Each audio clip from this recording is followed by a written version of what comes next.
Walk alone until you become strong. Self-mastery and inner discipline. Walking alone feels wrong at first. That wrongness is specific. It is not the wrongness of the mistaken direction or the poorly chosen path. It is the wrongness of the condition, the dissonance between the way you have been operating and the way the walking alone requires you to operate. You have been calibrated to the presence of others, to the background hum of the social environment, the implicit accountability of the shared effort, the specific energy that comes from the awareness that other people are engaged in the same direction and that you are part of something larger than the solitary movement. You have been calibrated to the noise. The noise has its genuine uses. It orients. It motivates. It provides the external structure within which the internal effort finds its direction. But the noise has a specific cost that the person who has never walked alone does not typically recognize until they are in the silence. The noise substitutes for the internal architecture that the silence demands you build.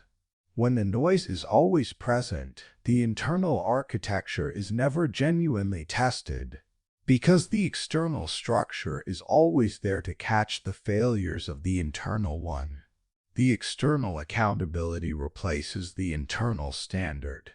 The external direction replaces the internal orientation. The external energy replaces the internal motivation. The person surrounded by noise can be completely dependent on that noise for their forward movement without ever having to recognize the dependence, because the noise is always there to provide what the dependence requires.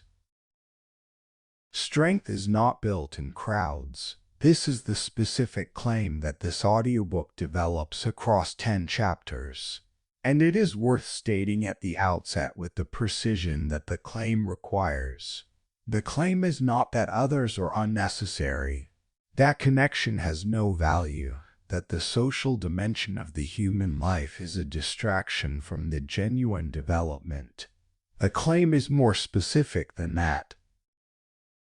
Strength, in the sense of the genuine, durable, internally grounded quality that holds in the conditions that most test it, is not built in the conditions of the continuous social presence.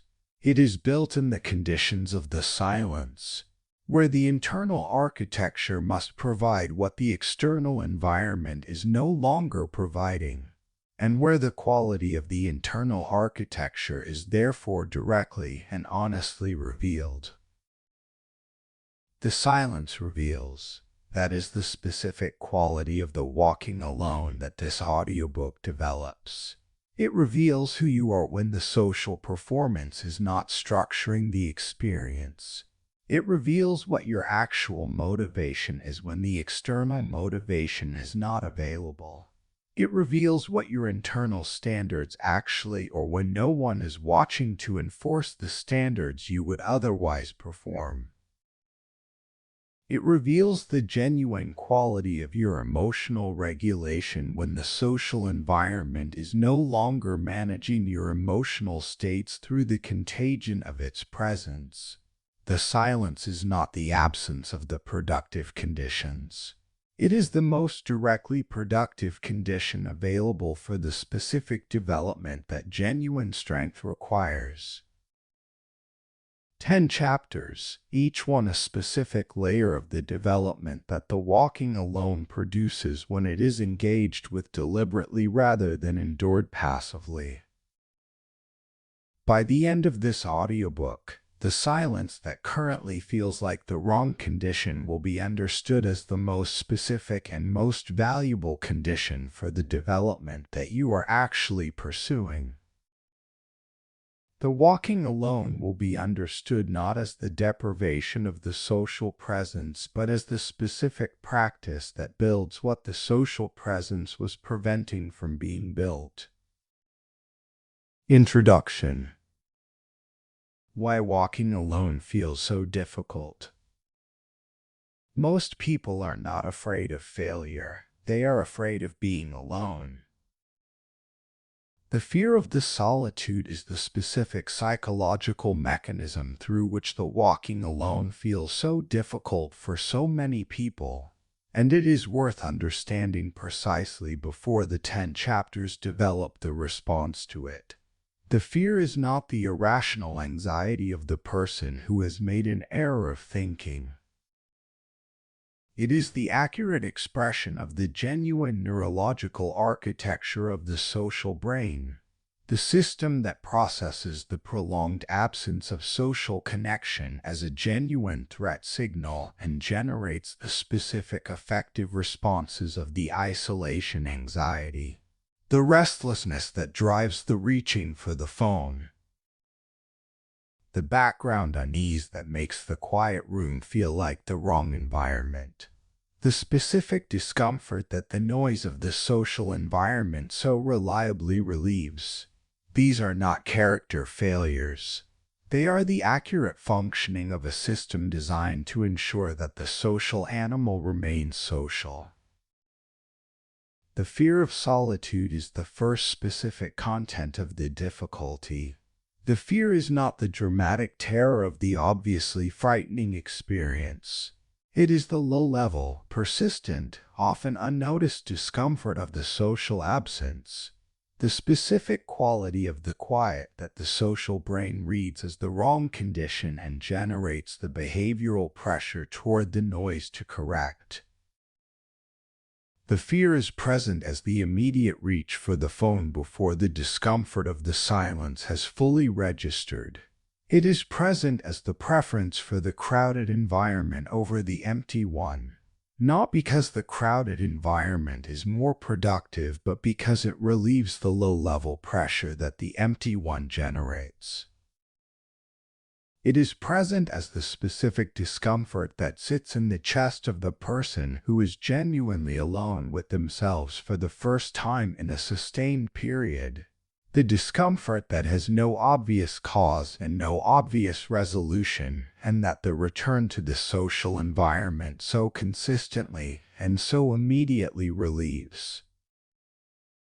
Social dependence is the specific behavioral pattern that the fear of the solitude produces over time, not the simple preference for company, which is entirely normal and reflects the genuine value of the human connection.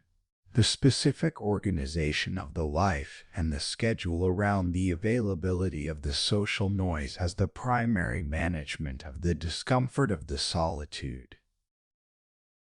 The socially dependent person is not simply the person who enjoys the company of others. They are the person whose forward movement, whose productive engagement, whose emotional regulation, and whose sense of direction all require the social context for their maintenance. Remove the social context and the forward movement stalls. The productive engagement collapses, the emotional regulation deteriorates, and the sense of direction becomes genuinely unclear. Not because the person lacks the capacity for these things, but because the social context has been providing them externally for so long that the internal architecture that would generate them without the social context has not been developed. The need for connection is the genuine human need that the fear of solitude and the social dependence are both expressions of. The need is genuine, neurologically grounded, and deserves acknowledgement rather than dismissal. The specific problem that this audiobook addresses is not the need for connection itself, but the specific way the need has come to be managed. When the need for connection is managed primarily through the continuous social presence, the emotional regulation, the direction finding, and the motivation that the continuous social presence provides become externally maintained rather than internally developed. The person who requires the continuous social presence to maintain their emotional regulation has not developed the emotional regulation capacity. They have developed the capacity to access the emotional regulation that others provide. These are not the same capacity. One is available in the silence, the other is not. Avoiding silence is the behavioral expression of the social dependence and the fear of solitude. The avoidance is not typically the conscious decision to avoid the silence. It is the automatic, habitual filling of the potential silence before it can become the actual silence that would generate the discomfort. The music that is always playing in the background. The podcast that accompanies every drive. The television that is on in the room even when no one is watching it. The phone that is checked at every available opportunity, not because anything important has arrived, but because the checking is the management of the discomfort that the not checking would generate. These are the specific behaviors of the silence avoidance, and they have the specific quality of the habitual behavior. They occur automatically. They require no deliberate decision. And they are sufficiently effective at managing the discomfort that the discomfort is rarely allowed to become the clear signal of the specific development opportunity that the discomfort is actually pointing at. Why this blocks growth is the specific practical consequence of the silence avoidance. The most significant development available to the person who is genuinely committed to building the strength and the self-mastery that this audiobook describes occurs primarily in the solitude. The development of the genuine self-knowledge requires the sustained, honest encounter with the internal environment that the social noise reliably prevents. The development of the genuine internal standards requires the consistent practice of the behavior in the absence of the external accountability that the social presence provides. The development of the genuine emotional regulation capacity requires the repeated, engaged encounter with the difficult emotional states and the conditions where the external regulation of the social environment is not available to substitute for the internal regulation that the engagement develops. The development of the genuine internal motivation requires the consistent practice of the action in the absence of the external motivation that the social energy provides. All of these developments require the solitude. All of them are blocked by the avoidance of it. Chapter 1. The fear of being alone. Alone does not mean weak, it means untrained. The refrain that the hook offers is not the motivational refrain of the person who is trying to make the difficult thing feel easier than it is. It is the specific, accurate, psychologically precise refrain that changes the relationship to the difficulty without minimizing the reality of the difficulty. Alone does not mean weak. The weakness that the solitude reveals is not the weakness that the solitude produces. The solitude reveals the specific gaps in the internal architecture that the social noise has been filling. It does not create those gaps. The gaps were always there. The social noise was preventing the honest recognition of them. The solitude removes the noise and makes the gaps visible, which is the specific precondition for addressing them. The psychological discomfort of the genuine solitude is the specific experience that most people encounter when the social noise is removed and the specific demands of the internal environment become the primary experience. The internal environment, the thoughts, the feelings, the unresolved tensions, the unexamined patterns, the honest assessment of the direction and the progress and the gap between the current state and the desired state, does not wait for the invitation of the solitude to present itself. It is continuously present, continuously producing the internal experience that the social environment provides the perpetual opportunity to avoid. Remove the social environment and the internal experience is what remains. This is the specific source of the psychological discomfort of the solitude, not the absence of the social environment, but the presence of the internal one. The specific content of the internal environment that the solitude makes unavoidable is worth examining because the examination changes the relationship to it. The internal environment is not primarily the dangerous place that the discomfort of the solitude suggests.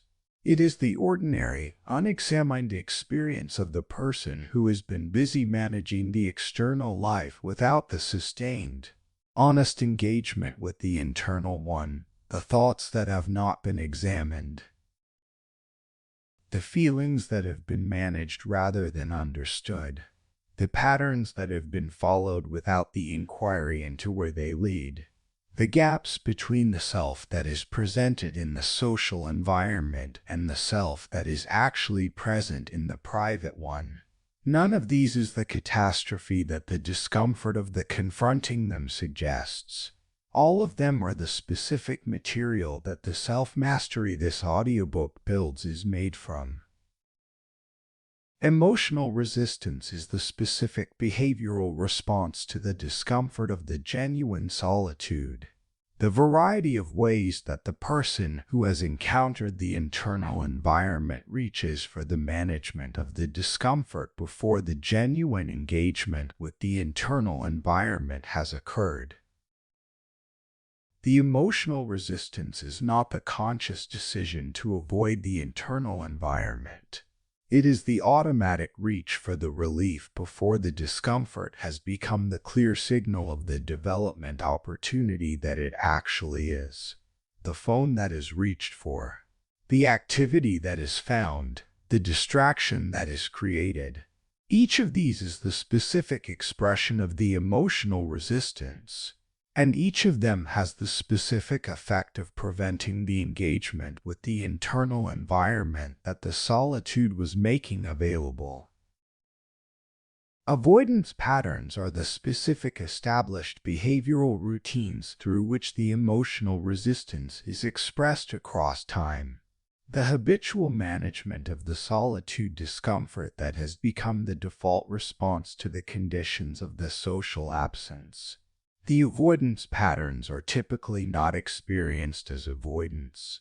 They are experienced as the reasonable management of the reasonable preference for the social engagement over the solitary one. They acquire the quality of the habitual behavior, the quality of occurring automatically in the conditions that have reliably triggered them, without the conscious deliberation that would be required to recognize them as the avoidance of the specific development opportunity that the discomfort is signaling. Facing yourself is the specific practice that the fear of the solitude requires, and that this chapter develops. The facing is not the dramatic confrontation of the difficult internal experience. It is the specific, deliberate, non-avoidant engagement with the internal environment that the social noise has been reliably suppressing. It is the practice of remaining with the discomfort of the solitude long enough for the discomfort to become the legible signal rather than the overwhelming experience. It is the practice of allowing the thoughts, the feelings, and the unresolved tensions to be present in the awareness without the immediate reach for the management of their discomfort. This presence, sustained across a sufficient duration, is the specific prerequisite for the development of the self-knowledge that the walking alone produces. The self that is never faced is the self that is never known. The self that is never known is the self that cannot be genuinely developed, because the genuine development of the self requires the accurate assessment of the actual self as the starting point. The specific practice of facing yourself begins with the small, deliberate, Repeated choice to remain with the silence when the habitual reach for the noise would normally occur. Not the heroic decision to spend extended periods in the solitude before the capacity for the solitude has been developed. The small, specific, repeated choice to remain with the discomfort for a few more minutes before the reach for the relief. Each such choice is the training session for the capacity to remain with the silence. Each training session builds the specific tolerance for the discomfort that the genuine solitude requires. The tolerance builds gradually through many small instances of the remained with discomfort, until the silence becomes the condition of the development rather than the condition to be escaped. Chapter 2. Why growth requires isolation. You cannot hear yourself in noise. The inability to hear yourself in noise is not the metaphor. It is the specific, accurate description of the cognitive condition of the person who is continuously immersed in the social environment. The social environment is continuously producing inputs that require the attentional processing and the cognitive engagement of the person navigating it. The relational dynamics, the social norms, the opinions and the reactions and the expectations of the people and the environment, the implicit and explicit demands of the shared context, all of these are real inputs that genuinely require the cognitive engagement of the person engaging with them. And while the cognitive engagement is directed at these external inputs, the specific quality of the attentional availability that the genuine internal signal requires for its recognition is not available. The clarity that the isolation provides is the specific quality of the informational environment in which the genuine self-assessment becomes possible, not the clarity of the result uncertainty. The isolation does not resolve the genuine questions about the right direction or the accurate assessment or the most valuable next step. It provides the specific cognitive condition in which those questions can be genuinely engaged with, without the continuous provision of the external answers that the social environment reliably offers in place of the internal engagement. The social environment is consistently providing the direction, the assessment, and the meaning from the outside. The isolation removes this provision and reveals the specific quality of the internal capacity for direction finding, self-assessment, and meaning-making when the external provision is not available to substitute for it. The specific mechanism through which the noise prevents the genuine internal signal from being heard is worth examining precisely. The social environment does not prevent the internal signal from being generated. The internal experience continues to be produced regardless of the social context. The mechanism is more subtle than the simple prevention of the internal experience. The noise provides the continuous alternative objects of attention that are more immediately compelling, more socially reinforced, and more cognitively demanding than the internal signal. The internal signal is always present, but the attention that would register it as significant is consistently directed at the more immediately salient external inputs. The isolation removes the alternative objects of attention and makes the internal signal the most immediately available object of the attentional engagement. Removing distractions in the context of the isolation is the specific environmental practice that the genuine solitude requires. Not only the obvious interruptions, the notifications and the calls and the social media, but the continuous social inputs that substitute the external provision for the internal development, the external orientation that substitutes for the internal orientation. the external emotional regulation that substitutes for the development of the internal regulation capacity. The external meaning-making that substitutes for the development of the internal meaning-making capacity. The external accountability that substitutes for the development of the internal standard.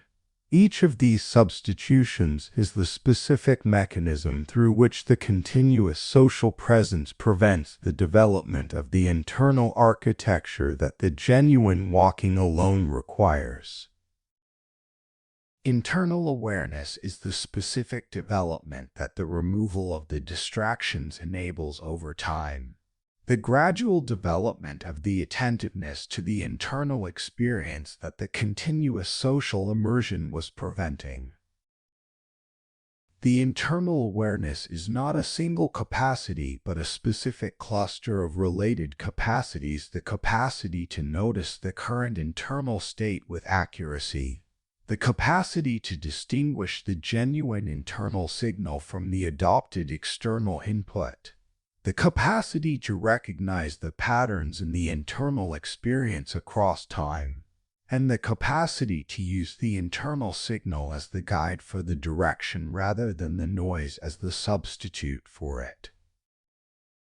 These capacities develop through the consistent practice of the solitude, through the many instances of the remained with internal experience that gradually build the specific attentiveness to the internal world that the social noise was preventing. Focus is the specific cognitive quality that the isolation produces in the specific domain of the directed cognitive engagement. The capacity for the sustained, uninterrupted, deeply engaged processing that the social environment's continuous interruptions prevent. The quality of the thought that develops in the focused state is qualitatively different from the quality of the thought that develops in the interrupted one. The interrupted thought follows the available input, responding to the most recently presented stimulus. Adjusting to the most recently encountered perspective, revising the most recently assessed direction in response to the most recently expressed opinion. The focused thought develops through the sustained engagement with the problem or the direction, building the specific understanding that only the extended, uninterrupted processing produces. The most significant insights, the most genuine breakthroughs in understanding, the most accurate assessments of the complex situations, arise in the specific cognitive condition of the deep focus that only the isolation enables. Growth requires isolation not because isolation is intrinsically superior to connection, but because the specific developments that constitute the genuine self-mastery, the internal awareness, the genuine self-assessment, the internal standards, the internal motivation, the deep focus, all require the specific condition of the solitude for their development. The social presence is genuinely valuable. It provides things that the isolation cannot: the external perspective, the shared effort, the relational development, the specific quality of the learning that only the genuine encounter with other minds produces. The isolation is not the superior condition for all development. It is the necessary condition for the specific developments that this audiobook is building. Chapter 3: Learning to sit with yourself. The hardest conversation is the one in your own mind. The conversation in your own mind is the hardest conversation, not because the interlocutor is hostile or the subject matter is dangerous, but because the honest version of the conversation requires the specific quality of the self-confrontation that the social environment provides the continuous opportunity to avoid. In the social environment, the conversation is always with others. And the self that is presented in that conversation can be the managed self, the performed self, the self that is strategically selected for the specific social context. The conversation in your own mind, the honest one, the one that occurs in the genuine solitude when the social performance is not structuring the experience, requires the self that is actually present rather than the self that is strategically presented. Self-reflection is the specific practice that distinguishes the productive solitude from the mere absence of the social noise. The mere absence of the social noise is the empty room. The productive solitude is the specific, deliberate, engaged encounter with the internal environment, the honest examination of the thinking, the feeling, and the pattern that the social noise was suppressing. The self-reflection is the practice of the genuine encounter rather than the management of the encounter's discomfort. It is not the comfortable reviewing of the positive aspects of the day or the pleasant revisiting of the achievements or the enjoyable anticipation of the future. It is the honest engagement with the full range of the internal experience, including the parts that the social performance has been managing away from the direct awareness. The practice of the self-reflection has a specific quality that distinguishes it from the more familiar and less productive activity of the rumination. The rumination is the repeated, circular engagement with the same unresolved thought or feeling without the specific intention of the honest assessment or the productive resolution. The rumination generates the discomfort of the engagement with the difficult internal experience without producing the development that the genuine engagement with the difficult internal experience produces. The self-reflection is the deliberate, honest engagement with the internal experience with the specific intention of the accurate understanding and, where understanding is possible, the productive resolution. The distinction between the rumination and the self-reflection is the intention and the direction of the engagement, not the content of it. The same internal experience, engaged with the intention of the rumination, produces the cycling discomfort, engaged with the intention of the genuine understanding. It produces the specific development of the self-knowledge that the walking alone builds. Internal dialogue in the context of the learning to sit with yourself is the specific ongoing cognitive activity through which the self-reflection occurs. The internal dialogue is not the stream of consciousness narration of the ordinary mental activity.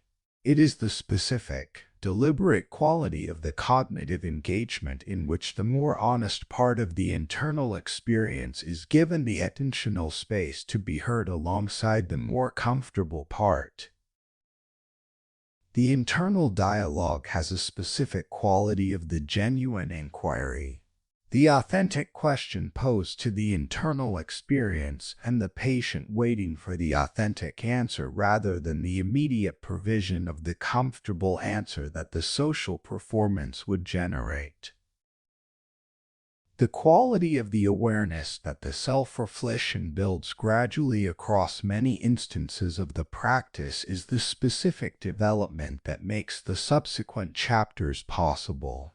The awareness is the capacity to notice the internal experience with sufficient accuracy that the internal experience becomes the reliable guide for the direction, the assessment, and the standard rather than the social environment's provision of these things.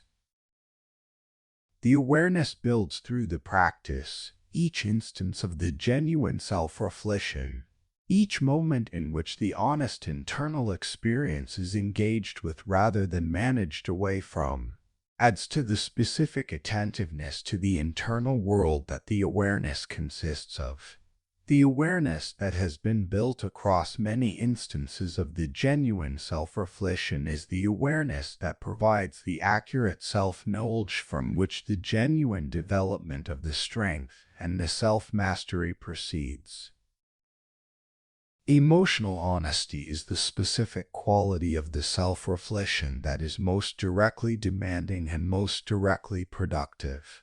Emotional honesty is the specific willingness to acknowledge the genuine emotional experience, including the emotional experience that the social environment would not have supported, that contradicts the preferred self-image, that reveals the genuine vulnerability beneath the composed exterior, that is inconvenient for the direction that has been committed to, and that would be easier to deny or rationalize than to acknowledge accurately.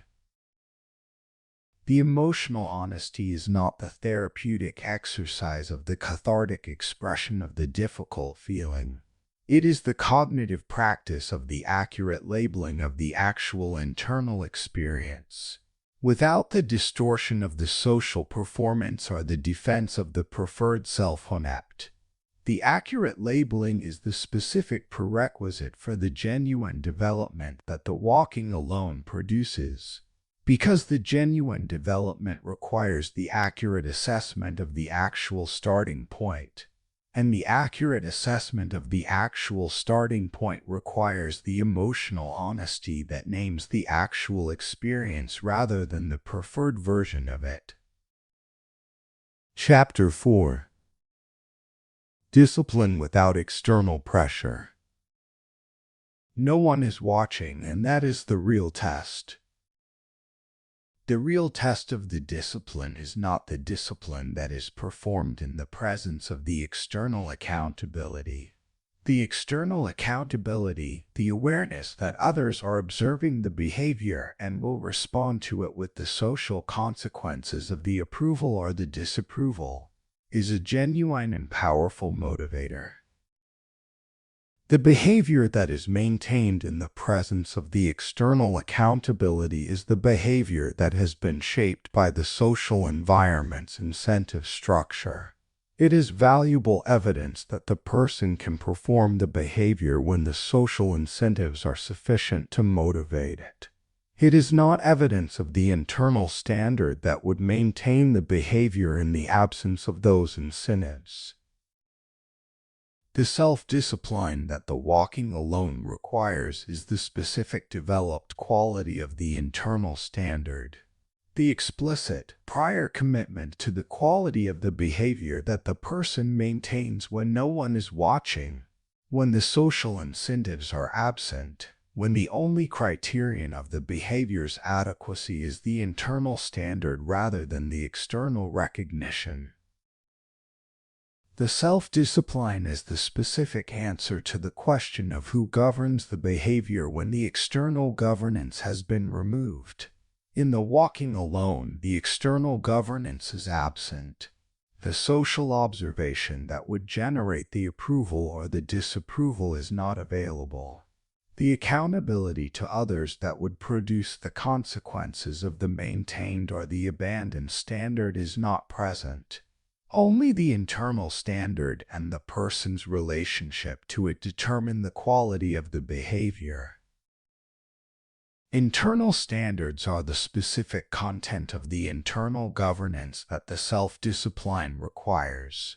The internal standard is not the abstract aspiration to be a better person or the vague commitment to do the right thing.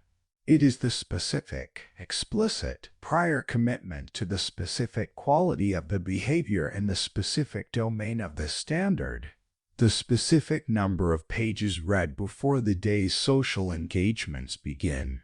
The specific quality of the effort applied to the direction regardless of the emotional state of the morning. The specific behavioral expression of the value that is being developed, maintained consistently across the conditions that press against the maintenance.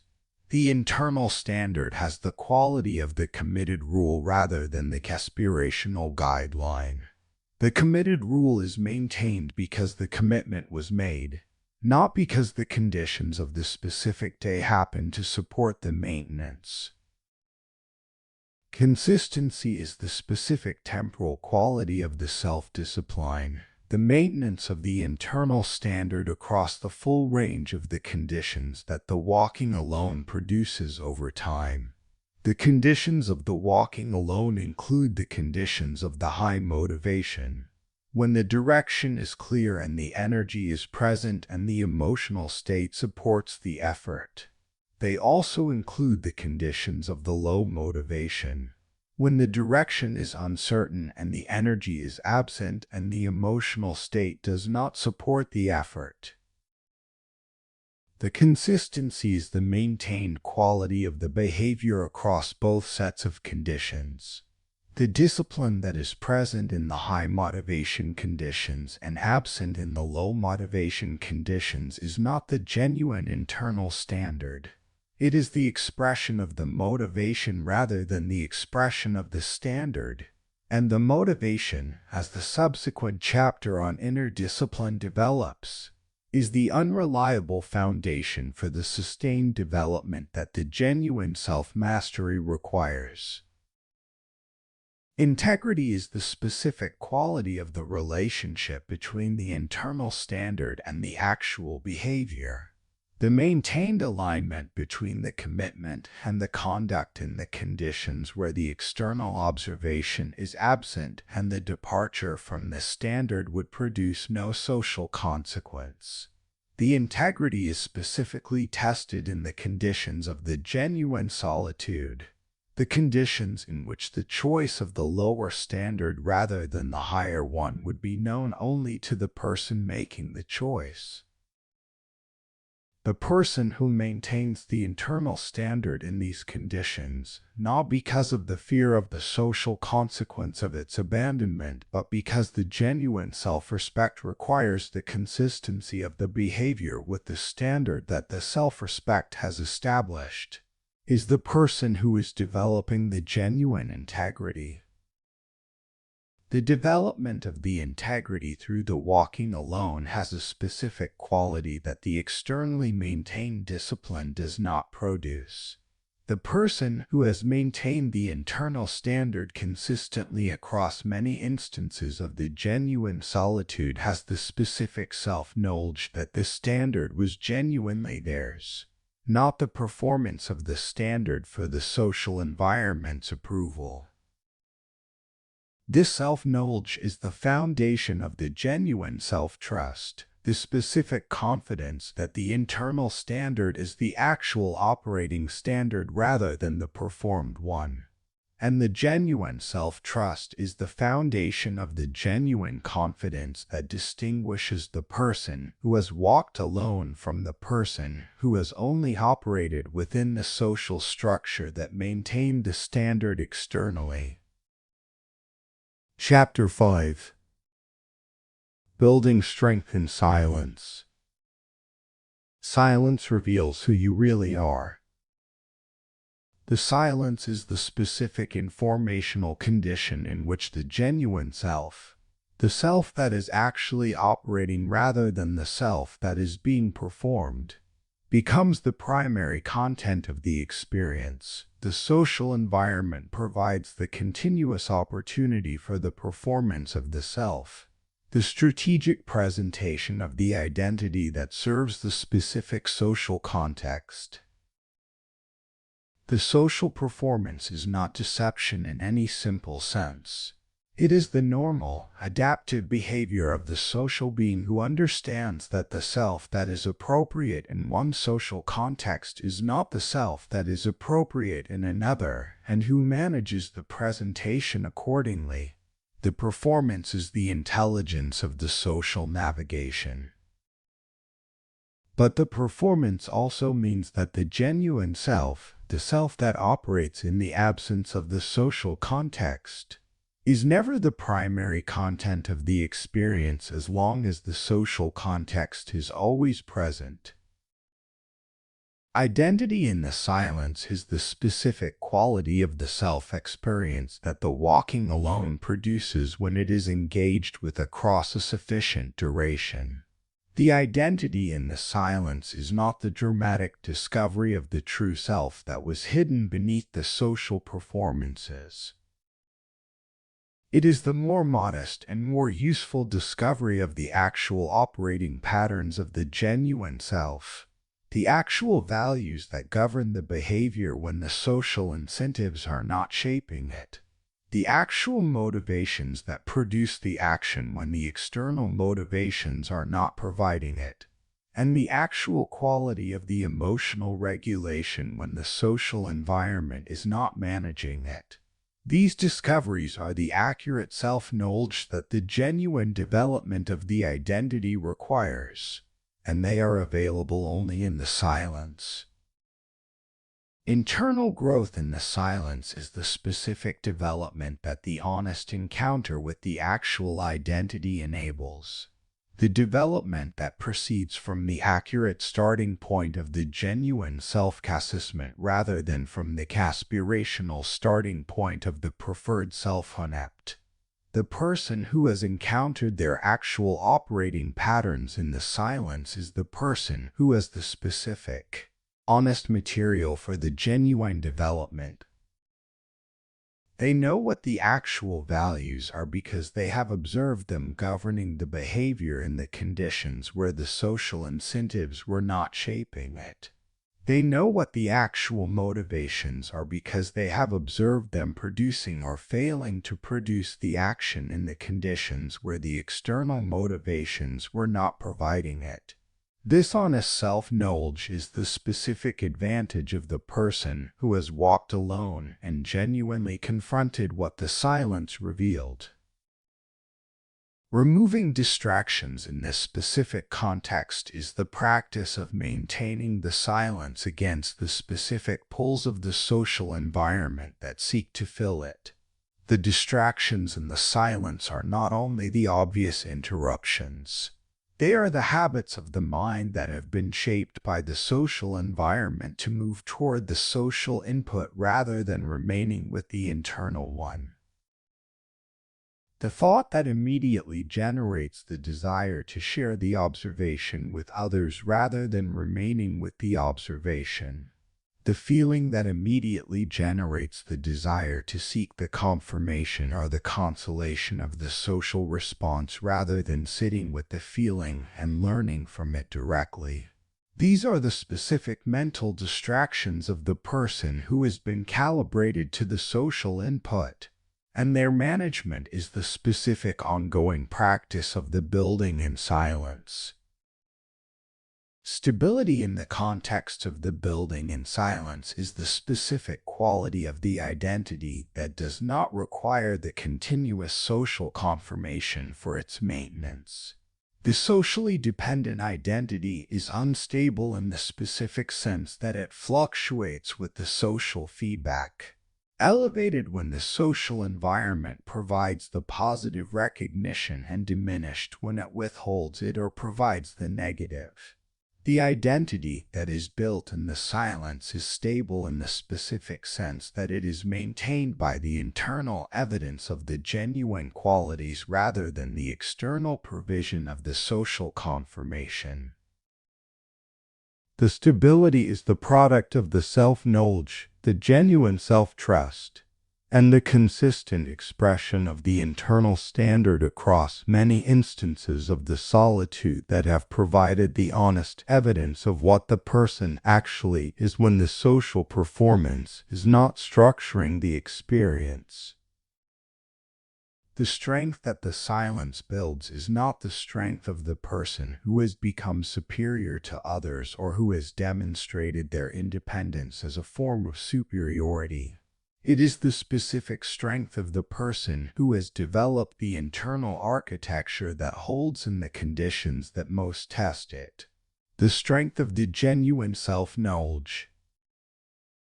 The strength of the internal standard that is maintained in the absence of the external accountability. The strength of the emotional regulation that does not require the social environment's management for its maintenance. These are the specific strengths that the silence builds, and they are the specific strengths that the subsequent chapters develop into the full architecture of the self-mastery that the walking alone produces. Chapter 6. Mastering your emotions alone. You cannot hide from your emotions when you are alone. The hiding from the emotions that the social environment enables is one of the most consistently underestimated costs of the continuous social presence. The social environment provides the specific conditions in which the difficult emotional experience can be reliably escaped through the engagement with the social inputs. The uncomfortable feeling is relieved by the social interaction. The anxiety is managed through the shared activity. The discouragement is diminished by the encouragement of others. The loneliness is resolved by the presence of the social contact. Each of these is the genuine relief of the genuine emotional experience. And the person who has access to these reliefs is not wrong to use them. But the consistent use of the social relief as the primary management strategy for the difficult emotional experience has a specific developmental cost. The internal emotional regulation capacity that would develop through the engaged encounter with the difficult emotional experience is not developing, because the social relief is consistently substituting for the engagement. Emotional control in the solitude is the specific practice of managing the internal emotional environment in the conditions where the social relief is not available, not the suppression of the emotional experience. The suppression is the specific management strategy of the person who is attempting to prevent the emotional experience from occurring, which produces the specific costs of the suppressed emotional experience, the accumulation of the unprocessed emotional content, the reduced cognitive resource available for the deliberate thinking, and the eventual emergence of the suppressed material in the conditions where the suppression resource is depleted. The emotional control is the specific alternative to both the suppression and the escape, the maintained engagement with the emotional experience, the accurate recognition and labeling of it, and the deliberate governance of what the emotional experience produces as behavior. Awareness is the first specific layer of the emotional mastery in the solitude. The capacity to notice the current emotional state with sufficient accuracy that it becomes the legible signal rather than the undifferentiated pressure that drives the behavior from below the level of the deliberate awareness. The awareness that is possible in the social environment is partial. The emotional state is one input among many, and the social inputs are consistently more immediately salient.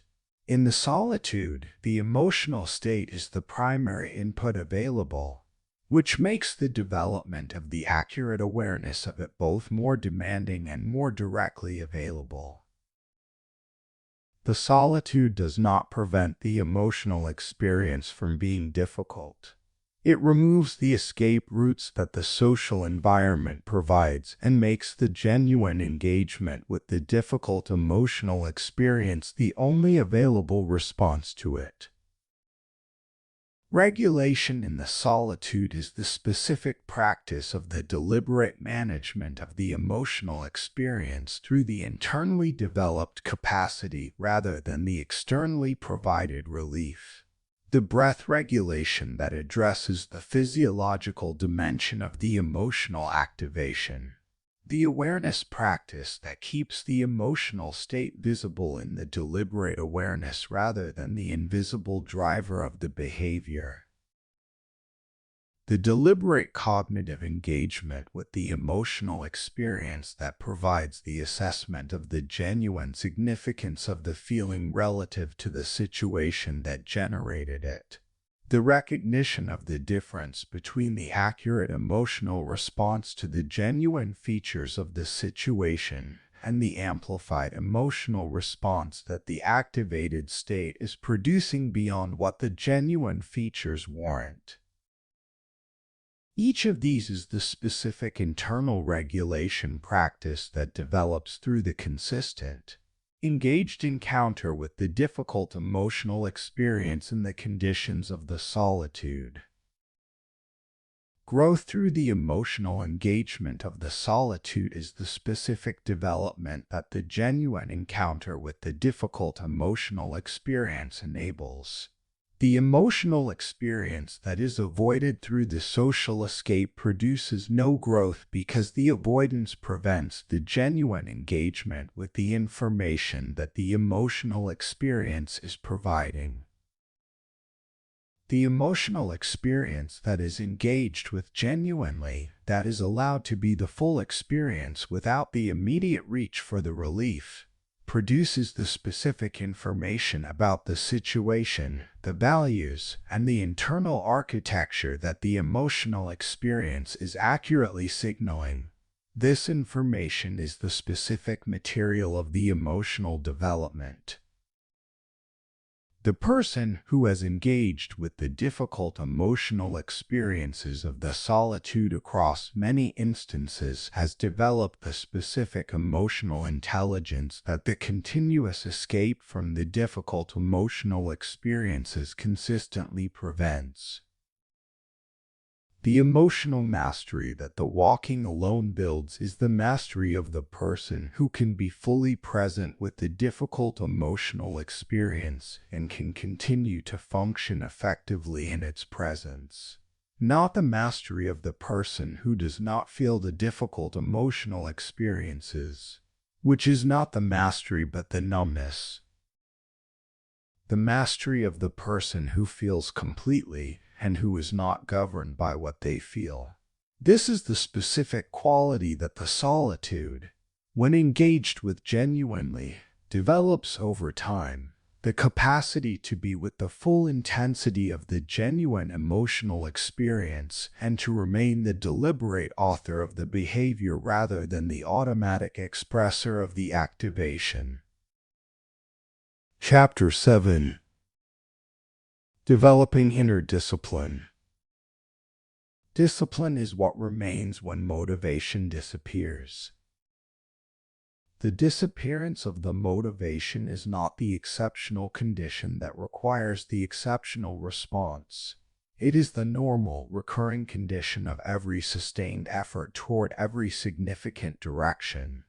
The motivation, the felt sense of the energy and the enthusiasm and the urgency toward the specific direction, is generated by the specific features of the situation that happen to produce it.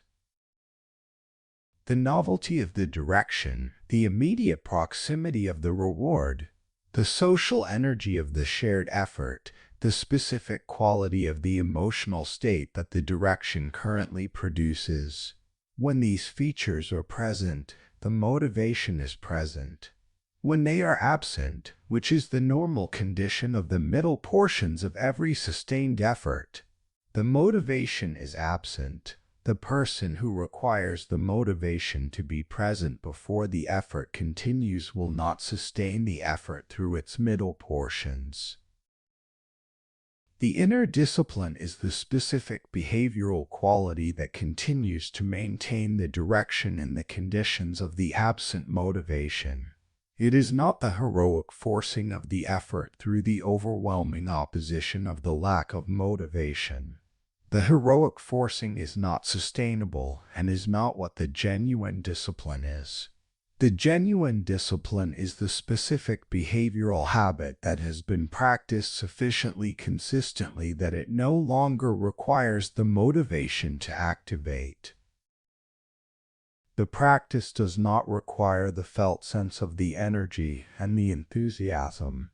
It requires only the prior commitment to the standard and the recurring conditions in which the practice is designed to occur. The discipline is the expression of the prior commitment in the present conditions, regardless of the emotional state of the present conditions. Daily routines are the specific behavioral structures through which the inner discipline is expressed and through which it is developed. The daily routine is the specific behavioral expression of the prior commitment in the recurring conditions of the ordinary day. The routine does not require the deliberate decision each time it is performed. It requires the prior establishment of the commitment and the recurring recognition of the conditions that trigger the routine behavior. The routine that is maintained consistently across the full range of the motivational conditions.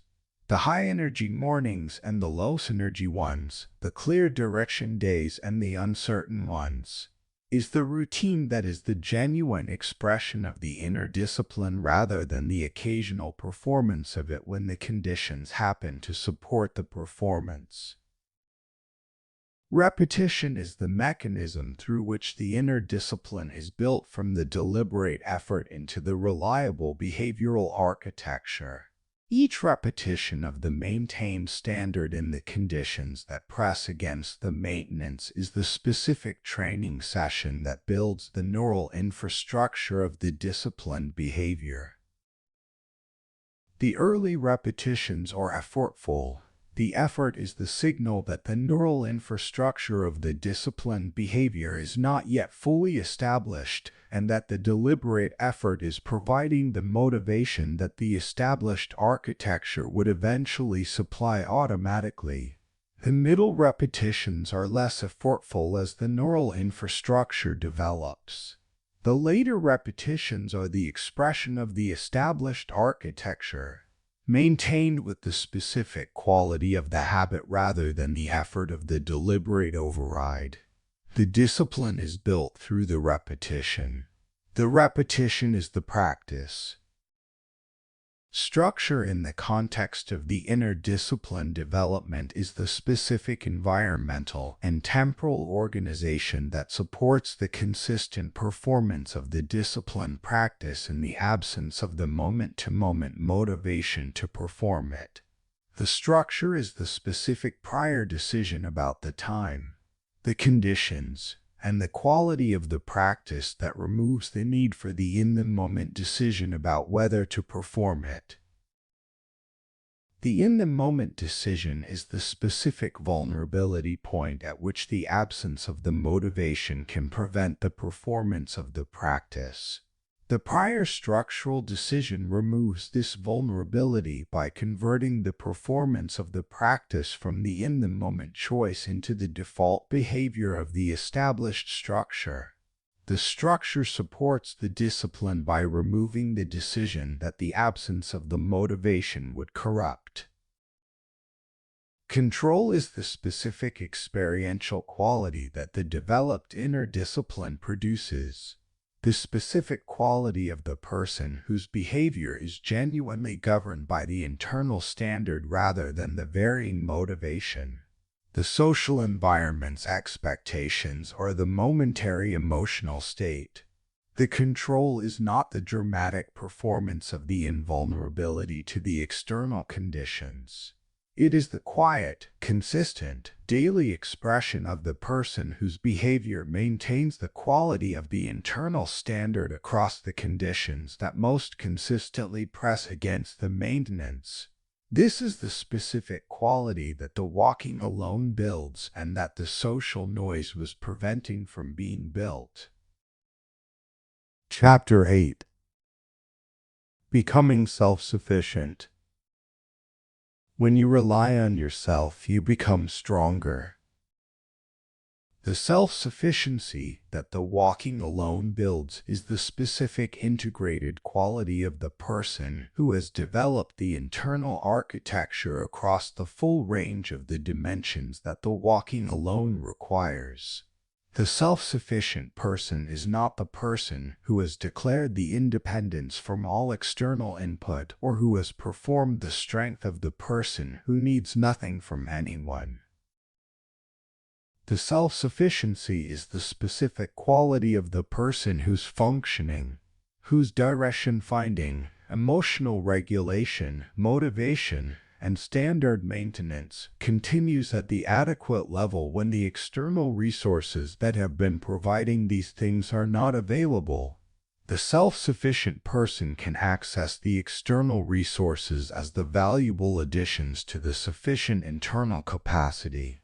They do not require the external resources as the substitutes for the absent internal capacity. Independence in the context of the self-sufficiency is the specific quality of the decision-making, the assessment, and the direction that does not require the prior provision of the external consensus or the external validation before it can proceed. The independent decision-maker is not the person who never consults others.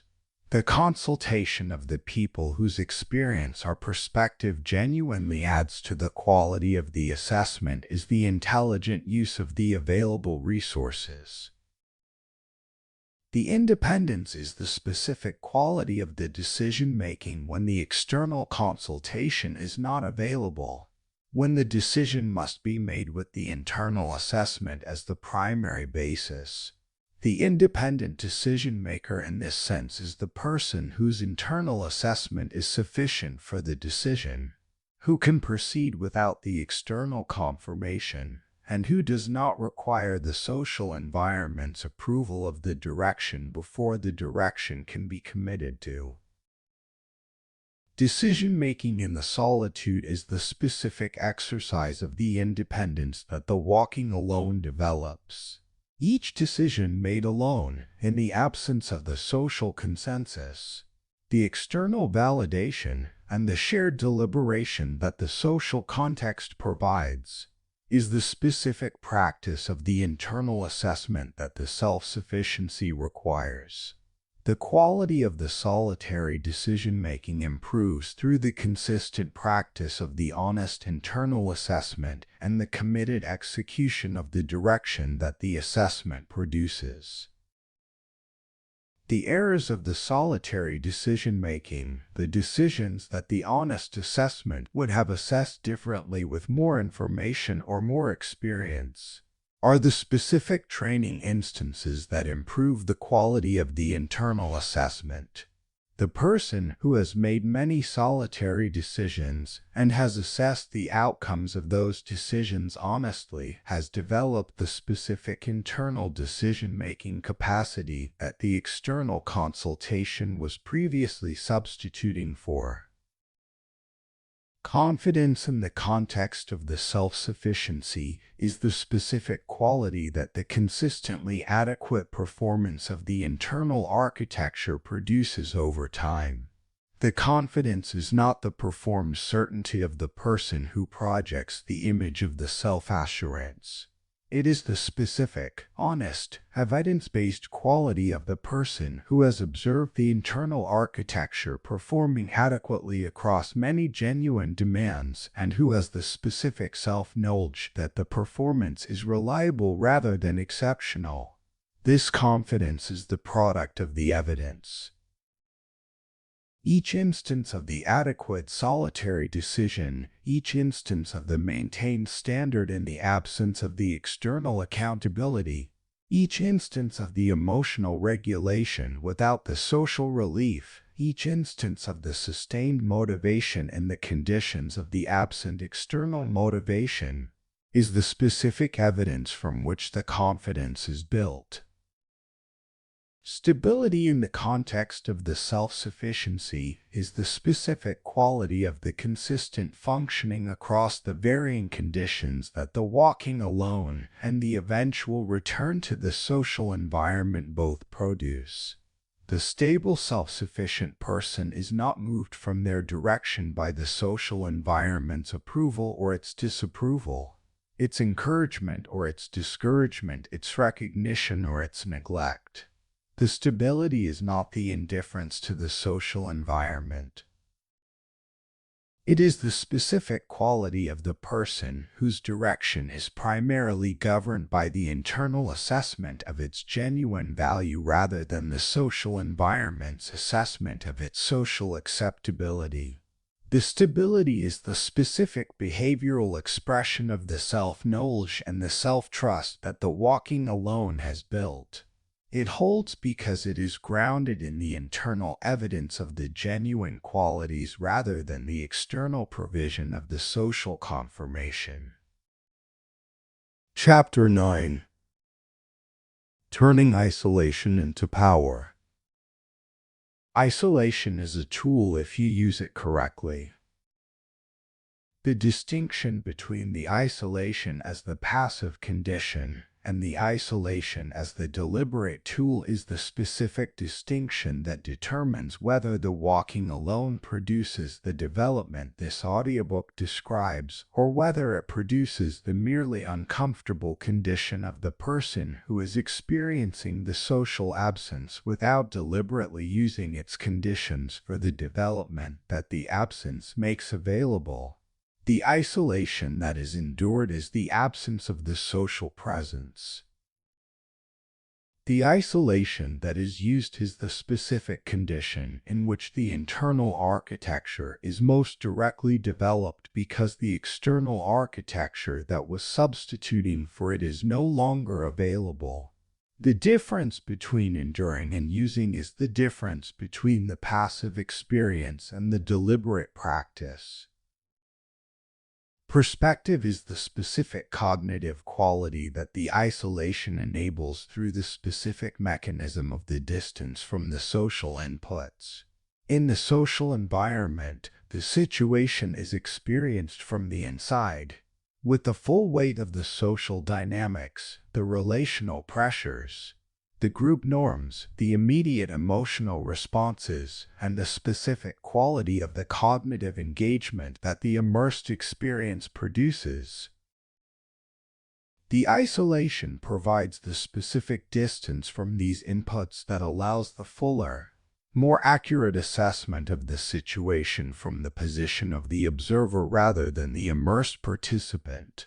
The perspective that the isolation provides is not the cold objectivity of the person who has removed themselves from the caring about the situation. It is the specific quality of the assessment that the distance from the immediately pressing inputs enables. The assessment that includes more of the actual situation and less of the socially inflected experience of it. Strength in the context of turning the isolation into power is the specific accumulation of the internal capacities through the consistent practice of the development in the specific conditions that the isolation provides. Each period of the genuine, deliberate, productively engaged isolation is the specific building session for the internal architecture. The self-knowledge that develops through the honest self-reflection of the solitude. The internal standard that develops through the consistent practice of the self-discipline in the absence of the external accountability. The emotional regulation capacity that develops through the engaged encounter with the difficult emotional experience in the conditions where the social relief is not available. The self-trust that develops through the many instances of the adequate solitary decision-making. Each of these developments is the specific product of the isolation used as the tool rather than endured as the condition. Focus is the specific cognitive quality that the isolation produces in the deliberate use of it. The capacity for the deep, sustained, undistracted engagement with the direction or the problem that the social environment's continuous interruptions prevent. The focus that the isolation enables is not the passive cognitive state of the person in the quiet room. It is the active, deliberate, sustained direction of the cognitive resource at the specific problem or the specific development that the deliberate use of the isolation has identified as the priority. The deliberate use of the isolation for the focused cognitive engagement is the specific practice that builds the capacity for the depth of processing that the social environment's continuous interruptions prevent and that the significant intellectual development requires. The growth orientation in the context of turning the isolation into power is the specific dispositional quality that converts the isolation from the passive condition into the active tool. The growth orientation is the specific interpretive lens through which the conditions of the isolation are understood as the developmental opportunities rather than the deprivations to be managed. The discomfort of the solitude is not the indication of the wrong condition. It is the signal of the genuine development opportunity, the specific capacity that the discomfort is demanding the development of. The difficulty of the honest self-reflection is not the evidence that the self-reflection is the wrong practice. It is the evidence that the honest self-reflection is developing the specific self-knowledge that the easy self-reflection, the comfortable reviewing of the positive aspects of the experience, does not produce. The growth orientation receives each specific difficulty of the walking alone as the specific development it is. Chapter 10. Returning Stronger. You do not stay alone forever, you return different. The return to the social environment after the walking alone is not the return to the previous state of the social engagement. The person who has walked alone and has genuinely engaged with the development that the walking alone produces is a specifically different person from the person who left the social environment to walk alone. The difference is not the dramatic transformation of the single pivotal experience. It is the specific, accumulated, behavioral and cognitive change that the consistent practice of the development across the duration of the walking alone has produced. The self-knowledge that was developed through the honest self-reflection. The internal standard that was developed through the consistent self-discipline. The emotional regulation capacity that was developed through the engaged encounter with the difficult emotional experience. The self-trust that was developed through the many instances of the adequate solitary decision-making. The focused thinking capacity that was developed through the deliberate use of the isolation for the sustained cognitive engagement. These are the specific changes that the return carries back into the social environment. Reintegration is the specific process through which the developed qualities of the walking alone are expressed in the social environment rather than remaining the internal qualities of the solitary experience. The reintegration is not the replacement of the social engagement with the solitary practices. It is the specific way the developed internal architecture changes the quality of the social engagement. The person who has developed the genuine self-knowledge engages with the social environment from the position of the accurate self-understanding rather than the performed self-inept. The person who has developed the internal standard engages with the social environment with the standard that is genuinely theirs rather than the standard that is shaped by the social environment's expectations. The person who has developed the emotional regulation capacity manages the emotional dimension of the social engagement through the internal capacity rather than the social relief. Confidence in the context of the returning stronger is the specific quality of the person who brings the evidence-based self-knowledge and the consistent self-trust back into the social environment. The confidence is not the assertive performance of the self-assured person who projects the certainty of the person who does not feel the doubt or the uncertainty.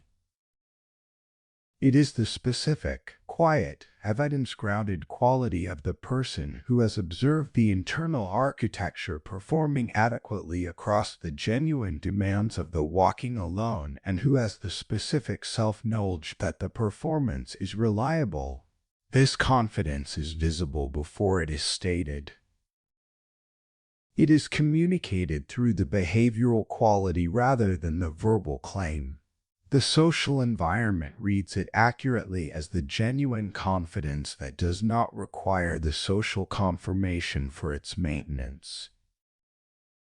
Presence is the specific social quality of the returning person that is most immediately felt by the people who encounter them.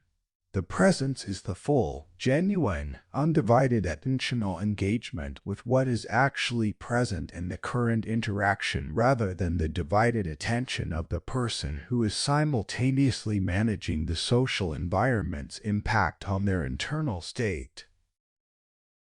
The person who has developed the internal emotional regulation through the walking alone is not using the attentional resource of the social engagement for the management of the social environment's effect on the internal state.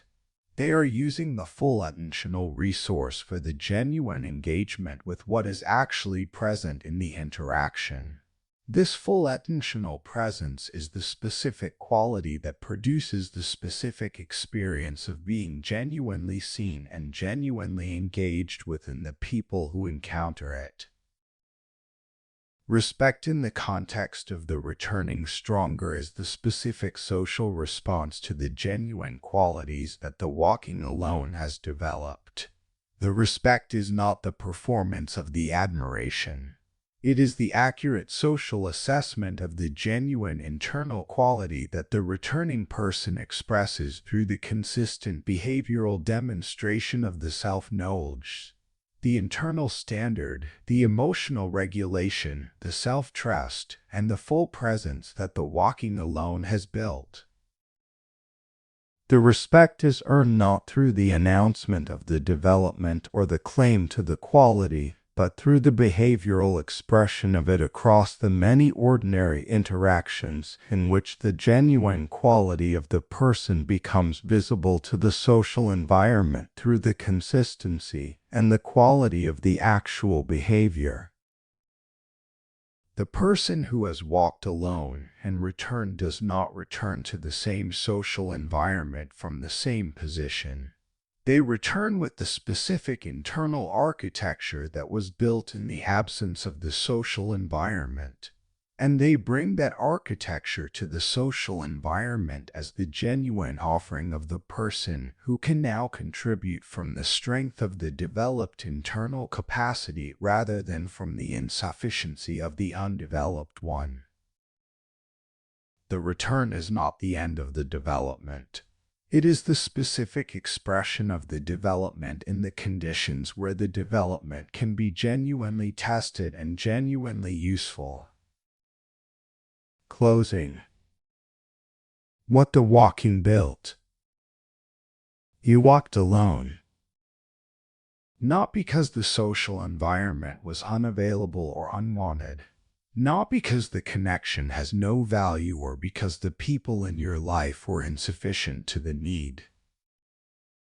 You walked alone because the specific development that the walking alone produces, the self-knowledge, the internal standard, the emotional regulation capacity, the self-trust, the focused thinking, and the genuine confidence that are the architecture of the genuine self-mastery, cannot be produced in the conditions of the continuous social presence that substitutes for the internal architecture rather than developing it. 10 chapters, each one a specific layer of the development that the walking alone enables when it is engaged with deliberately rather than endured passively. The introduction examined why the walking alone feels so difficult and identified the specific fear of the solitude and the social dependence as the mechanisms that make the difficulty genuine rather than the imagined obstacle. The first chapter addressed the fear of being alone directly, reframing the aloneness not as the weakness but as the untrained state that the walking alone is specifically designed to address. The second examined why the growth requires the isolation, developing the specific mechanism through which the noise prevents the internal signal from being heard and through which the clarity of the solitude enables the genuine self-assessment. The third, develop the practice of learning to sit with yourself, building the specific quality of the self-reflection and the emotional honesty that the walking alone demands. The fourth, develop the discipline without external pressure, building the internal standard and the self-discipline that maintains it in the absence of the social accountability. The fifth, develop the building of the strength in the silence, examining what the silence reveals about the genuine identity and how the identity builds through the honest encounter with the actual self rather than the performed version of it. The sixth, develop the mastery of the emotions alone, building the specific emotional regulation capacity that the consistent practice of the genuine engagement with the difficult emotional experience in the absence of the social relief produces. The seventh, develop the inner discipline, examining the specific mechanism through which the motivation gives way to the genuine discipline and through which the genuine discipline is built through the repetition and the structure. The eighth, develop the self-sufficiency, building the independence, the decision-making confidence, and the stability that the consistent practice of the adequate solitary performance produces. The ninth, develop the turning of the isolation into power, examining the perspective, the strength, the focus, and the growth orientation that the deliberate use of the isolation as the developmental tool produces. And the 10th, develop the return, examining how the specific qualities built in the walking alone or expressed in the social environment as the confidence, the presence, and the respect that the genuine internal architecture generates. The strength that was built in the silence is now the quality of the person who is returning to the noise, not the strength of the person who has escaped the social world, but the strength of the person who has built the internal architecture that makes the genuine engagement with the social world possible from the position of the adequate internal capacity rather than the insufficient one. You walked alone, not because you had to, but because that is how you became strong.